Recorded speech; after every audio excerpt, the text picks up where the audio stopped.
નમસ્કાર ખેડૂત મિત્રો, બટાકામાં પાણી છોડવાનો યોગ્ય સમય કયો?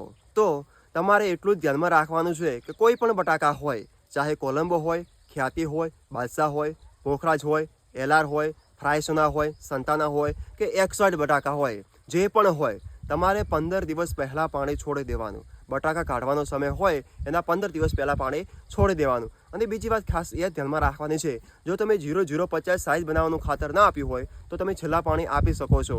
અને બીજી વસ્તુ એ કે જો તમારે ક્ષેત્રમાં ભેજ કેવી રીતના સંગ્રહ થાય છે એ પ્રમાણે તમે પછી બટાકા નીકાળજો. કારણ કે ઘણી વખત કેવું થાય છે કે ઘણો બધો ભેજ ઉડી જાય, જમીન કડક થઈ જાય તો બટાકા જે ઠેખાડા પડે છે તો ઠેખાડા હેઠળ બટાકું રહી જાય છે, તો મજૂરી ધ્યાનમાં લેતા નથી ને આપણો બટાકું એમ જ પડી રહે છે, પછી શેડમાં તપી જાય છે. આવા બધા ઘણા બધા પ્રશ્નો બનતા હોય છે.